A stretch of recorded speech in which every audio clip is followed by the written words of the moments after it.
बिस्मिल्लाहिर्रहमानिर्रहीम। अस्सलाम वालेकुम students, hopefully you all are fine. So हमने यूनिट 1 जो है वो बहुत अच्छे से कर ली है। ठीक है, इसकी बेसिक फैक्ट्स किए थे और इसकी रीडिंग भी कर ली है हमने। इसके क्वेश्चन आंसर भी मैंने आपको पीडीएफ की फॉर्म में दे दी हैं, तो आपने अच्छे से कर लेने हैं। ठीक है बेटा। अच्छा, ये चैप्टर 1 है। आज हम इसको अगेन ना रिवाइज़ करेंगे, लेकिन सबसे पहले बेटा आपने क्या करना है, आपके पास बहुत टाइम है। ठीक है, टाइम वेस्ट मत किया करें। मैंने आपको बताया है कि जो बेसिक फैक्ट्स हैं उसमें से एमसीक्यूज़ किया करें, और जो दूसरे हाईलाइटेड मतलब के पॉइंट्स हैं बुक में से, वो उनमें से भी एमसीक्यूज़ की जो प्रिपरेशन है वो किया करें। ठीक है बेटा। और दूसरी बात ये है कि जो क्वेश्चन आंसर है उन पे बहुत ज़्यादा फोकस करें, बहुत ही ज़्यादा फोकस करें। ठीक है बेटा, क्वेश्चन आंसर अच्छे से कर लेंगे। पेपर आपका फिर जरी बात है, पेपर में जो ज़्यादा क्वेश्चन होता है वो क्वेश्चन आंसर का होता है, तो वो आप अच्छे से कर लें। ठीक है, ताकि आपको फिर इशू ना हो फर्दर। चलें बेटा, आज हम जो यूनिट है इसकी करेंगे रिवीजन, और इंशाअल्लाह ताला मंडे वाले दिन आपका मैं टेस्ट लूँगा। ठीक है, आपको टेस्ट दूंगा मैं। ये टेस्ट जो आपके शीट पे भी हो सकता है, और जो ओरल टेस्ट है वो भी हो सकता है।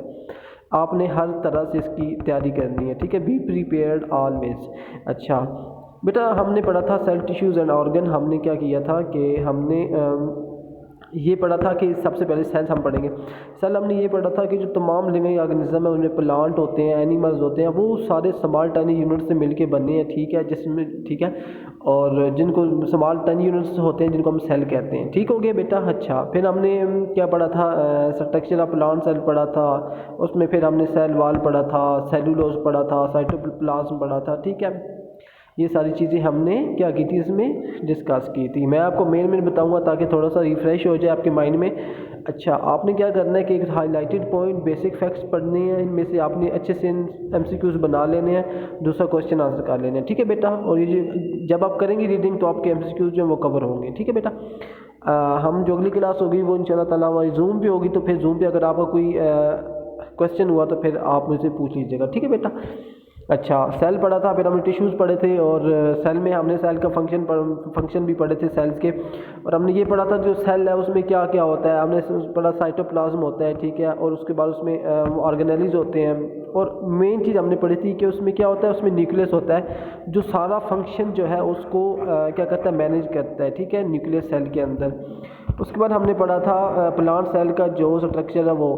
ठीक है, कि जो प्लांट सेल का जो स्ट्रक्चर है वो किस तरह का होता है। उसमें भी सेल वाल होती है, सेलुलोज होता है। ठीक है, अब ये जो प्लांट सेल का जो स्ट्रक्चर है इसकी लेबलिंग आपने देख लेनी है अच्छे से। और उसके बाद हमने क्या पढ़ा था कि जो प्लांट सेल होता है, ठीक है, उसमें जो फोटोसिंथेसिस का प्रोसेस होता है वो किस तरह होता है। ठीक है, और जो ग्रीन पिगमेंट होता है जिसे हम कहते हैं क्लोरोफिल, और वो कहाँ पाया जाता है, ये सारी चीज़ें हमने डिस्कस की। ठीक है बेटा। अच्छा बेटा, फिर बता रहा हूँ कि जो हाईलाइटेड पॉइंट है उस पर आप फोकस करें। उसके बाद हमने पढ़ा था structure of animal cell. Animal cell का जो स्ट्रक्चर है वो किस तरह का होता है। ठीक है, और किस तरह वर्क करता है। सेल मेम्ब्रेन भी होती है, वैक्यूल, साइटोप्लाज्म होती है, न्यूक्लियस। यहाँ पे प्लांट सेल और एनिमल सेल में एक चीज़ आपने देख लेनी है कि इसमें कौन कौन सी चीज़ें वो सेम है। ठीक है, वो इसमें कॉमन है। अब जैसे कि सेल मेम्ब्रेन है, ठीक है, सेल मेम्ब्रेन प्लांट सेल में भी है और एनिमल सेल में भी है। अच्छा, अब कुछ चीज़ें हैं, कुछ ऐसे पार्ट्स हैं, ठीक है, जो कि क्या होंगे, प्लांट सेल में होंगे, एनिमल सेल में नहीं होंगे, लेकिन एनिमल में होंगे और उसमें प्लांट में नहीं होंगे। उसके बाद बेटा हमने पढ़ा था स्पेशलिस्ट प्लांट सेल की। जो स्पेशलिस्ट प्लांट सेल्स हैं वो क्या होते हैं। ठीक है बेटा। बेटा हमने पढ़ा था स्पेशलिस्ट प्लांट सेल में एक तो जो है वो होता है पेलिसेड सेल्स होते हैं, फिर रूट हेयर सेल्स होते हैं। स्पेशलिस्ट सेल्स का मैंने आपको बताया था, स्पेशलिस्ट प्लांट सेल्स जो होते हैं मतलब स्पेशल फंक्शन होता है इनका। ठीक है, सेल के प्लांट के अंदर कुछ ऐसे सेल्स होते हैं जिनका बहुत स्पेसिफिक जॉब होती है, फंक्शन होती हैं जो वो परफॉर्म करते हैं। ठीक है बेटा। अच्छा, प्लांट सेल में हमने पढ़ा पेलिसेड सेल्स होते हैं। पेलिसेड सेल्स जो लीव्स है उसकी टॉप सरफेस पर पाई जाते हैं। इनका फंक्शन ये होता है कि ये जो सनलाइट है उसको ट्रैप करते हैं, उसको मतलब कि क्या करते हैं, एब्जॉर्ब कर लेते हैं अच्छे से उसको। अच्छा, तो फिर वो जो सनलाइट है वो फोटोसिंथेसिस के लिए बेनिफिशियल होती है। ठीक है। अच्छा, जितनी ज़्यादा सनलाइट होगी, ठीक है, तो जितनी ज़्यादा लाइट होगी फोटोसिंथेसिस का प्रोसेस फास्ट हो जाएगा। फिर बेटा हमने रूट हेयर सेल पढ़ा था। रूट हेयर सेल में हमने ये पढ़ा था कि ये जो है ये कहाँ पाई जाती हैं, ठीक है, सॉइल में पाई जाती हैं, ज़मीन में पाई जाती हैं। इनका फंक्शन पढ़ा था हमने कि ये क्या करती हैं, वाटर और मिनरल साल्ट को एब्जॉर्ब करती हैं, ठीक है। आपने इसकी जो बनी है डायग्राम ये देख लेनी है, ठीक है ना बेटा। अच्छा, हमने ये पढ़ा था कि जो रूट हेयर्स होती हैं, ठीक है, इनका सरफेस एरिया बहुत ज़्यादा होता है। ये क्या करती हैं, ज़्यादा से ज़्यादा वाटर और मिनरल साल्ट को एब्जॉर्ब करती हैं बेटा। फिर हमने पढ़ा था स्पेशलिस्ट एनिमल सेल्स के। स्पेशलिस्ट एनिमल सेल्स क्या होते हैं, ठीक है, मतलब कि स्पेशल किस्म के सेल्स होते हैं बॉडी में, ठीक है। अच्छा, फर्स्ट वन हमने पढ़ा था कि रेड ब्लड सेल्स होता है। रेड ब्लड सेल का फंक्शन हमने पढ़ा था, क्या करते हैं कि ये ऑक्सीजन लेके जाते हैं, ठीक है, किस में, बॉडी में, क्योंकि हमारी बॉडी के सारे पार्ट्स को ऑक्सीजन चाहिए। और वो किसके थ्रू जाती है, वो जाती है ब्लड के थ्रू। और ये जो ब्लड में रेड ब्लड सेल्स जो है ये ब्लड में पाए जाते हैं, ठीक है। तो इनका हमने पढ़ा था स्ट्रक्चर किस तरह का होता है, नो न्यूक्लियस में, इनमें जो न्यूक्लियस नहीं होता, इनकी बाइकनकेव शेप होती है। फिर हमने पढ़ा नेक्स्ट सेकंड वाला जो सेल है वो हमने पढ़ा था नर्व सेल। बेटा नर्व सेल हमने पढ़ा था कि मैसेज लेके जाता है सारी बॉडी में, ठीक है। और ये हमारे जो जो हमारा माइंड होता है, ठीक है, दिमाग ब्रेन जो हमारा उसमें ये पाए जाते हैं, ठीक है ना, हम कहते हैं इलेक्ट्रिकल सिग्नल्स लेके जाते हैं। फिर हमने पढ़ा था सिलिएटेड एपिथेलियल सेल्स, जो भी एयरवेज होते हैं, एयर पैसेज, जिस हमारे मतलब कि बॉडी पार्ट्स में से एयर है, जो हवा, जो सांस है, ठीक है, वो जा रहा है, गुजर रहा है, वहाँ पे ये पाए जाते हैं। क्या करते हैं कि जो एयर जा रही है, एयर में डस्ट होती है, डस्ट के पार्टिकल्स होते हैं, ठीक है, और बैक्टीरियाज होते हैं, उनको ये क्या करते हैं, एब्जॉर्ब कर देते हैं, और उनको क्या करते हैं, ये किल कर देते हैं, ठीक है बेटा। अच्छा, फिर हमने नेक्स्ट पेज पे पढ़ा था unicellular multicellular organism. Unicellular organism क्या होते हैं बेटा, यूनिसेलुलर पढ़ा था कि मतलब कि जो एक सेल से मिलके बने होते हैं यूनिसेलुलर ऑर्गेनिज्म। जैसे कि ये दो आपके पास सामने ये आपको डायग्राम नज़र आ रही हैं। एक है जो फर्स्ट है वो है अमीबा, एंड सेकंड वाली जो है वो है क्लोरेला, ठीक है बेटा। अच्छा, तो यूनिट्स में फिर मल्टी सेलुलर पढ़ा है, वो जो बहुत सारे सेल से मिलके बताए जाते हैं, जैसे ह्यूमन बीइंग्स हो गए, प्लांट्स हो गए, ठीक है, एनिमल्स। अच्छा, फिर बेटा हमने पढ़ा था व्हाट आर टिश्यूज़। बहुत सारे सेल्स मिलते हैं, जब सेल मिलके बहुत सारे टिश्यूज़ बनाते हैं। फिर हमने ये बहुत सारे टिश्यूज़ की टाइप पढ़ी थी, epidermal tissue, photosynthetic tissue, spotting tissue. आपको मैंने कहा था याद भी करने, आपको लिखने के लिए भी दिया था, तो ये आपने अच्छे से एक दफ़ा देख लेना है। फिर बेटा हमने पढ़ा था ऑर्गन क्या होते हैं। बेटा देखिए, सेल जो मिल के टिश्यू बना रहे हैं, टिश्यू मिल के ऑर्गन बनाएंगे। जो बहुत सारे टिश्यूज़ मिलके सेल या सेल टिश्यूज़ मिलके, या सिर्फ आप ये कह सकते हैं कि group of tissues join together to form an organ. बहुत सारे टिश्यूज़ मिलके क्या बनाते हैं, ऑर्गन बनाते हैं। ऑर्गन क्या, अब हमारी बॉडी में ऑर्गन क्या है, हार्ट हमारा एक ऑर्गन है, स्टोमक हमारा एक ऑर्गन है, और हमारी जो अच्छा ये चीज़ें हैं क्या, ये ऑर्गन है, क्योंकि ऑर्गन एक स्पेसिफिक फंक्शन हमारी बॉडी में परफॉर्म कर रहे हैं। फिर हमने ये पढ़ा था कि मतलब अगर प्लांट है तो प्लांट में ऑर्गन क्या होगा। प्लांट में लीफ ऑर्गन है, फ्लावर ऑर्गन्स है, रूट्स ऑर्गन्स है, क्योंकि ये स्पेसिफिक एक फंक्शन परफॉर्म कर रहे हैं, ठीक है। फिर हमने पढ़ा था ऑर्गन सिस्टम। ऑर्गन सिस्टम बेटा ह्यूमन ऑर्गन सिस्टम में एक पूरा प्रोसेस जो हो रहा है। मिसाल के तौर पे जो हमारा फूड डाइजेस्ट हो रहा है, ये एक पूरा सिस्टम है, ऑर्गन सिस्टम है, जिसमें बहुत सारे ऑर्गन्स हैं वो इंक्लूड है, ठीक है। अब मिसाल के तौर पे आप ये कह सकते हैं कि देखिए हमारा जो डाइजेशन का प्रोसेस है वो हमारा उसमें ओसोफेगस गिलेट से स्टार्ट होता है, ठीक है। फिर उसमें क्या आता है, फिर उसमें लिवर आता है, स्टमक आता है, स्मॉल इंटेस्टाइन, लार्ज इंटेस्टाइन, ये सारे ऑर्गन्स हैं। और इन ऑर्गन्स ने मिलकर एक ऑर्गन सिस्टम बनाया है, जिसमें एक पूरा सिस्टम परफॉर्म हो रहा है किसका, फूड को डाइजेस्ट करने का, ठीक है बेटा। जो बहुत सारे ऑर्गन मिलके ऑर्गन सिस्टम बनाते हैं, ठीक है। अब ये बहुत सारे सिस्टम है, ठीक है। ये जो फर्स्ट वाला आप देख रहे हैं, राइट किडनी, यूरिटर ब्लैडर, ये हमारा एक्सक्रीटरी सिस्टम है। और उसके अलावा ये जो राइट साइड पे एक है, ठीक है, ये क्या है, ये वाला स्केलेटल सिस्टम है, ठीक है बेटा। फिर उसके अलावा सर्कुलेटरी सिस्टम है, ब्लड को सर्कुलेट करने का सिस्टम, जिसमें आपका हार्ट आता है, आपकी आर्टरीज आती हैं, वेन्स आती हैं, ठीक है बेटा।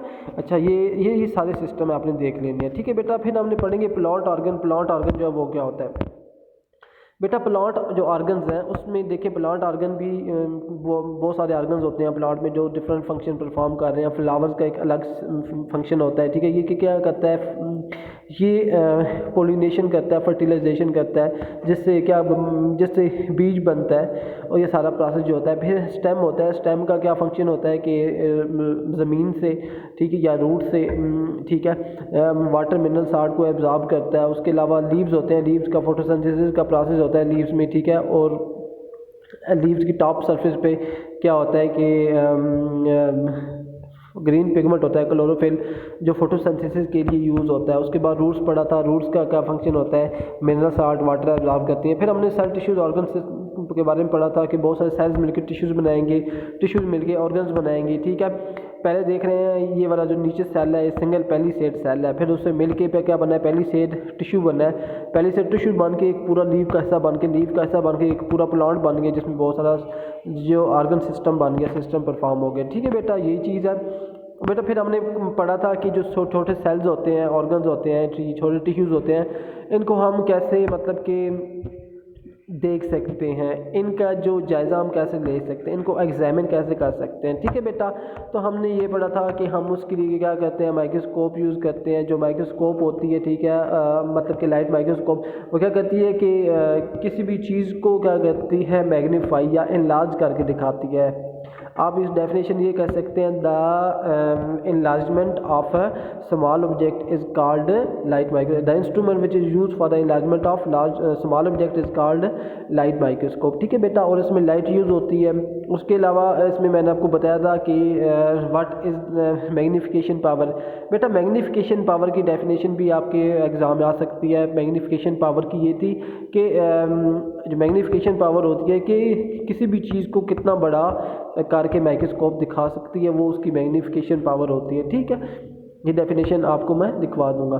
अच्छा, उसके अलावा बेटा हमने पढ़ा था कि हमें कैसे पता चलेगा कि कोई भी माइक्रोस्कोप है उसकी मैग्नीफाइंग पावर क्या है। तो बेटा हमें ऐसे पता चलेगा मैग्नीफाइंग पावर का कि जो आई पीस होता है, आई पीस जहाँ से आप आंख लगा के देखते हो, बिल्कुल फ्रंट टॉप पे आपको नज़र भी आ रहा है, आई पीस लेंस जो होता है, एक यहाँ पे इसका एक स्पेसिफिक जो नंबर है वो होता है। उसके अलावा जो ऑब्जेक्टिव लेंस है, ठीक है, उन पे भी एक स्पेसिफिक नंबर होता है। हम क्या करते हैं, आई पीस के लेंस के नंबर को और ऑब्जेक्टिव लेंस जो है उसके नंबर को क्या करते हैं, मल्टीप्लाई कर देते हैं, ठीक है। तो क्या आती है, उसकी मैग्नीफाइंग पावर आ जाती है, ठीक है बेटा। फिर हमने पढ़ा था फोकस है माइक्रोस्कोप, माइक्रोस्कोप को फोकस कैसे किए जाते हैं, ठीक है। अच्छा, नेक्स्ट हम पढ़ेंगे इलेक्ट्रॉन माइक्रोस्कोप के। इलेक्ट्रॉन माइक्रोस्कोप जो है वो क्या होती है बेटा, देखिए इलेक्ट्रॉन माइक्रोस्कोप है, इसमें बीम्स ऑफ इलेक्ट्रॉन यूज़ होती है, ठीक है। अब बीम्स ऑफ इलेक्ट्रॉन ये, अच्छा देखिए माइक्रोस्कोप का तो एक ही काम होता है ना, एक छोटी चीज़ को बड़ा करके दिखाना। अब यहाँ पे हम क्या कहेंगे कि इलेक्ट्रॉन हम जब लाइट माइक्रोस्कोप यूज़ कर रहे हैं ना, इलेक्ट्रॉन माइक्रोस्कोप यूज़ करने की हमें क्या ज़रूरत पड़ी है बेटा। इलेक्ट्रॉन माइक्रोस्कोप तब यूज़ की जाती है जब कुछ ऐसी चीज़ें बहुत जो संभाल होती हैं जो लाइट माइक्रोस्कोप से नहीं नज़र आती, तो फिर हम इलेक्ट्रॉन माइक्रोस्कोप यूज़ करते हैं, ठीक है बेटा। क्योंकि इलेक्ट्रॉन माइक्रोस्कोप एक छोटी चीज़ को लाइट माइक्रोस्कोप से कई गुना ज़्यादा बड़ा करके दिखा सकती है, ठीक है बेटा। अच्छा, इसमें बीम्स ऑफ इलेक्ट्रॉन यूज़ होती हैं। और दूसरी बात, इसके साथ जो मतलब कि माउस अटैच होता है, ठीक है, और प्रॉपर जो कंप्यूटर अटैच होता है इसके साथ। अच्छा, हम क्या करते हैं, इसकी जो पिक्चर है वो भी ले सकते हैं, ठीक है, किसी छोटी चीज़ की इसमें हम पिक्चर भी ले सकते हैं, और पिक्चर की जो फ़ोटो है वो भी हम निकाल सकते हैं। इसका ये एक फ़ायदा होता है, ठीक है बेटा। अच्छा, इलेक्ट्रॉन माइक्रोस्कोप साइंटिस्ट को वो चीज़ें देखने में फ़ायदा देती है, ठीक है, जो चीज़ें सिंपल लाइट माइक्रोस्कोप से नज़र नहीं आती, ठीक है बेटा। अच्छा, उसके बाद बेटा सेशन था हमारा क्वेश्चन आंसर का, ठीक है। क्वेश्चन आंसर भी बेटा आपके सारे हो गए हैं, ठीक है, आपने बहुत अच्छे से कर लेने हैं, ठीक है बेटा। तो ये जो आपका यूनिट है, या हमने इसकी ये रिवीजन, आपने इसकी क्वेश्चन आंसर एमसीक्यूज़ और इसकी जो मतलब बुक रीडिंग है, हाईलाइटेड पॉइंट याद कर लीजिएगा। और नेक्स्ट जो पीरियड होगा हमारा, ठीक है, सोमवार वाले दिन, मंडे वाले दिन, उसमें फिर हम इंशाल्लाह ताला जो हमारा न्यू यूनिट है वो हम स्टार्ट करेंगे, ठीक है बेटा। आपने आपके पास कल एक दिन है, ठीक है, संडे है, आपने ये वीडियो अच्छे से देख लेनी है। और संडे आपने अपना ज़ाया नहीं करना, संडे को आपने क्या करना है कि क्वेश्चन आंसर याद करने हैं और एमसीक्यूज़ टाइप क्वेश्चन याद करने हैं, ठीक है बेटा। Take care of yourself, खुदा हाफिज़।